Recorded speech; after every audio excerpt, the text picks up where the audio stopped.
A major spoiler as the winner of the men's Elimination Chamber match at the upcoming Elimination Chamber Premium Live event has possibly been revealed. Some within WWE are reportedly upset about The Rock being featured front and center by himself on the new Elimination Chamber ad. Plus, what other surprises could be planned for tomorrow's Premium Live event?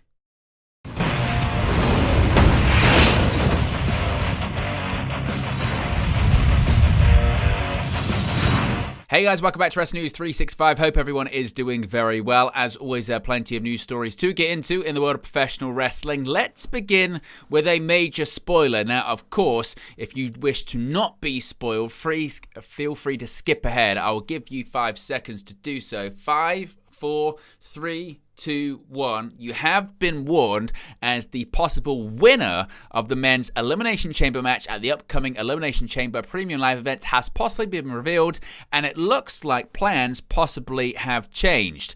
WWE's plans for the men's Elimination Chamber match at Saturday night's pay-per-view / Premium Live event have reportedly been changed.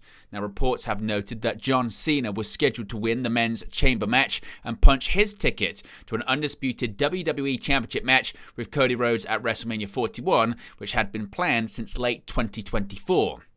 However, a new report from Dr. Chris Featherstone on Backstage Pass, has claimed that WWE's current plans are for Drew McIntyre to win the Elimination Chamber.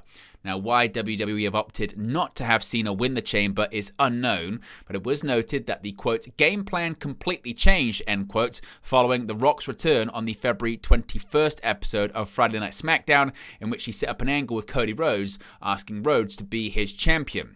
Now, outside of John Cena and Drew McIntyre, the Elimination Chamber will feature Seth Rollins, Logan Paul, Damian Priest, and CM Punk. Elimination Chamber will emanate from the Rogers Centre in Toronto, Ontario, Canada, with the show getting underway at midnight here in the UK. As you can see on the right hand side of the screen, I will be live 15 minutes before the show goes on the air for the watch along, so be sure to join me. Now, when it comes to McIntyre, he is actually reportedly having some injury issues at the moment. Dave Meltzer of the Wrestling Observer newsletter is reporting that McIntyre is suffering from a knee issue, although the injury doesn't seem to be major, as the Scotsman's knee was swollen and needed to be drained before the February 21st edition of SmackDown. Meltzer also noted that McIntyre's injury will luckily not keep him out of action. Last October, McIntyre suffered an injury during his Hell in a Cell match with CM Punk at Bad Blood. As the Scottish Warrior's head was busted open after being hit with a toolbox, McIntyre would receive 16 staples to close the wound following the match, but didn't return to in-ring competition until December, when he defeated Sami Zayn at Saturday night's main event. Now, interestingly as well, these plans have kind of been in flux with McIntyre going into WrestleMania, because there was speculation about McIntyre's creative plans heading into WrestleMania 41, with Meltzer reporting the two-time WWE champion was set to enter a feud with Damian Priest. That news came after Priest eliminated McIntyre from the 2025 Men's Royal Rumble, and with both men being moved to SmackDown during the transfer window. It seemed like this match was set to be taking place. However, it was then reported that was up in the air, as some within WWE, including McIntyre, were not happy with the idea of a not major match, a nothing match, if you will, after such a big year, arguably the biggest in McIntyre's career. Now, going over to The Rock. Now, obviously, The Rock's return to WWE may have changed a lot of creative plans for WrestleMania, and the backstage reaction to WWE sharing a new Elimination Chamber poster featuring The Rock has now been revealed, with some people reportedly upset. Elimination Chamber was already a stacked show this time last week, with 2 huge Elimination Chamber matches, with WrestleMania 41 implications set for the March 1st PLE. The Rock shook things up on February 21st's episode of SmackDown, when he teased an alliance with Cody Rhodes and announced he would also appear at the upcoming event in Toronto, Canada. WWE has since shared new graphics and adverts for Elimination Chamber, only featuring the final boss, which has reportedly left some within WWE upset. Per Dave Meltzer, several people internally were, quote, upset with The Rock replacing the stars on the main ad of the Elimination Chamber. Meltzer wrote the following in the latest edition of the Wrestling Observer newsletter, saying, quote, there were several people upset internally this week when the main chamber ad took everyone off the ad and it was replaced with a new ad with only a photo of Dwayne Johnson. Now, let's get into some speculation. These aren't reports, these are just kind of questions for you guys to consider.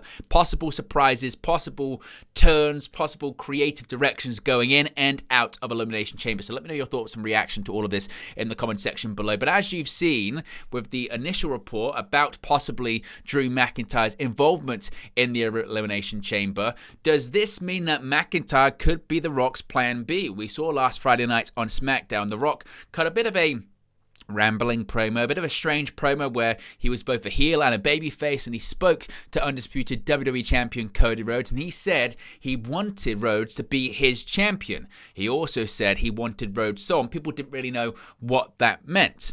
Now, The Rock, after the show, in a post-SmackDown press conference, actually kind of pushed off and pushed away from the idea that there would be a match between The Rock and Cody Rhodes at WrestleMania. It had been reported until just a few weeks ago The Rock wouldn't be available for a match at WrestleMania. He always says he needs time to train. There are reports of reshoots of films and movies that he's currently filming, so he would be unable to have a match physically. Has The Rock come to an idea where he can be involved in WrestleMania, but not as a wrestler, but rather as the final boss of WWE? With that being said, are we looking at The Rock's champion, his plan B, if Rhodes, inevitably as a big babyface, the face of WWE, rejects the final boss's proposal? Now, we've seen The Rock and Drew McIntyre have a pretty close relationship off-screen.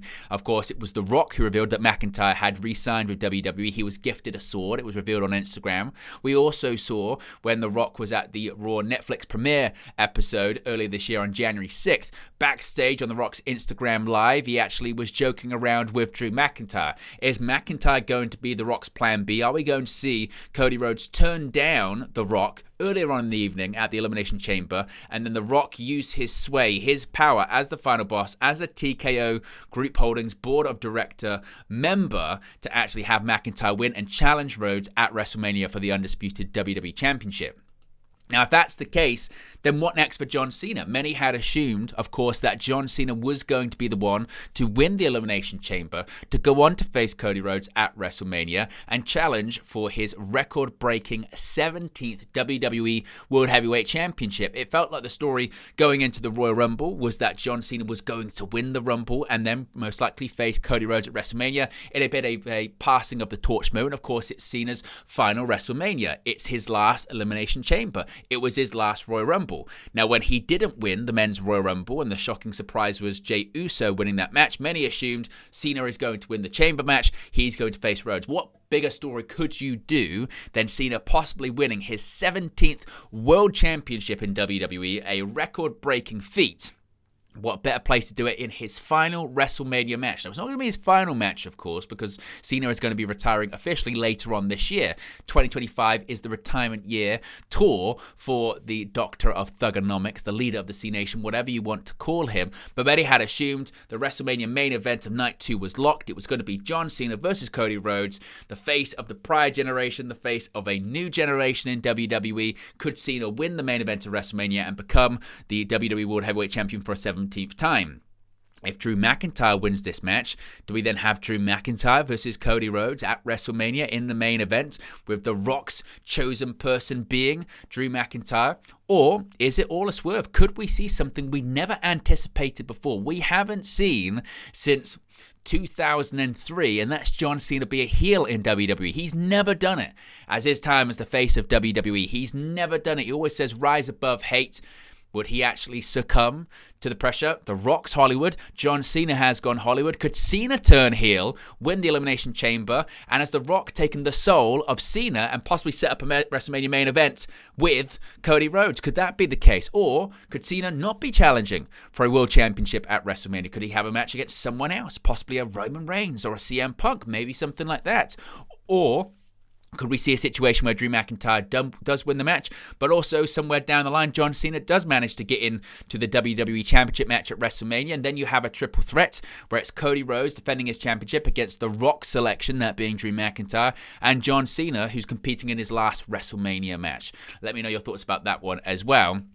Now, Seth Rollins. Many people are assuming that Seth Rollins is set up for a heel turn. We've seen the heelish tendencies in recent weeks, of course, at the Royal Rumble. He attacked CM Punk. He attacked Roman Reigns, writing Reigns off television in the process with 2 curb stomps. And it has been reported that, and again, this was before The Rock returned to WWE programming, that we were going to see a triple threat match at WrestleMania. We were going to see CM Punk versus Seth Rollins versus Roman Reigns. Now, all three are currently babyfaces. It's not impossible to have a triple threat match with three babyfaces, but you would think there had to be a heel there. And what we have seen in the Triple H-led WWE is a lot of heel turns are based in reality and based in being right.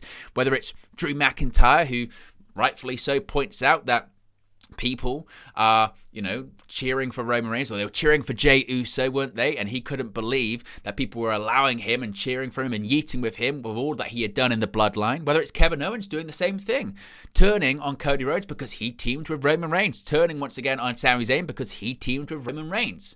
So Seth Rollins, we saw this past week on Monday Night Raw, said, if you accept The Rock's challenge, The Rock's proposal rather, to be his champion, what was all that for? We also have seen Seth Rollins point out the similar thing when it comes to Roman Reigns, which is this guy's been terrible, run roughshod over WWE for 3 years as champion, held the company in a chokehold. I know him better than anyone, and now you're cheering him? Could we see an official Seth Rollins heel turn this weekend to set up that either one-on-one match with Roman Reigns or a triple threat match involving CM Punk? Could we also see Randy Orton return? Now, this weekend at Elimination Chamber, we're going to have Kevin Owens versus Sami Zayn in an unsanctioned match. Now, many people had wondered, well, why wouldn't you just do Kevin Owens versus Sami Zayn at WrestleMania? Wouldn't it be the first time they've done that match at WrestleMania? Of course, they did face off at WrestleMania 37, but still, people thought Owens and Zayn have had big years in WWE. It would be great to have them face off at WrestleMania. Instead, it looks like they're facing off at Elimination Chamber, and we're waiting on the return of the Viper. The Viper has been off WWE television since Kevin Owens hit him with a pile driver in the way to bring back his package pile driver maneuver he used prior to WWE in Ring of Honor and on the Indies. And as we're getting closer to WrestleMania, many are expecting Randy Orton to return. Orton's not injured, they're just waiting for him to come back, and one would think with the WWE European Tour prior to WrestleMania, the Road to WrestleMania Tour set to begin soon, and a program with Kevin Owens possibly set to culminate at WrestleMania, one would think Randy Orton is going to return soon. What better place than Elimination Chamber? So Orton, could he be on his way back? Speaking of returns, Jade Cargill. Now, Jade Cargill reportedly has been cleared to return to a WWE ring. She was injured, that's why she was written off television with a mystery attacker angle last year on SmackDown. She was one half of the Women's Tag Team Champions at the time. Her place was taken by Naomi. Bianca Belair and Naomi continued to defend the Women's Tag Team Championships until they lost them on Monday's edition of Raw this past week to Liv Morgan and Raquel Rodriguez. The reason those teams were facing off because it looked like it was Morgan and Rodriguez who were the team who took out Jade Cargill because they were in the scene at the time. But crucially, we haven't actually seen anyone do the deed. So could Jade Cargill return during the Women's Elimination Chamber match this coming weekend? A match that Bianca Belair and Naomi are in, and possibly could this set up a WrestleMania showdown between Cargill and Belair, or possibly Cargill and Naomi, or possibly a tag team match involving all three women plus somebody else? Could that somebody else be Becky Lynch? Now, Becky Lynch, we know, is under contract to WWE. Her contract expired in May of last year. She took some time off, and now at the beginning of this year, she signed a new deal, but we still haven't seen the man back on WWE television. So the question is, when is she coming back? Some thought it was going to be on the January 6th premiere episode of Monday Night Raw on Netflix. Could it be in Toronto, Canada? Now, of course, there are so many returns happening at the moment, it makes you think that maybe they would wait off. We brought you the story earlier on today. It came from Sean Ross Sapp of Fightful Select that there have been discussions about Becky Lynch appearing at WrestleMania 41. Where she would fit into the card maybe is a bit confusing at the moment, but anything is possible. And like I said, maybe if Jade Cargill needs a partner, or if something else happens on the show, possibly Becky Lynch could be involved. So don't be surprised if the man comes around at Elimination Chamber. And finally, Charlotte Flair. We know Charlotte Flair's WrestleMania match is going to be against Tiffany Stratton, but Tiffany Stratton has a busy weekend. She's teaming with WWE Hall of Famer Trish Stratus in Stratus' hometown of Toronto to face off against Nia Jax and Candice LeRae. But we've seen that Charlotte Flair has attacked Tiffany Stratton, selected her to face at WrestleMania, so don't be surprised if you see Charlotte Flair possibly attack Stratton after the match against Nia Jax this coming weekend. We'll probably see more developments in this as the Queen looks to take back her crown as we get closer to WrestleMania.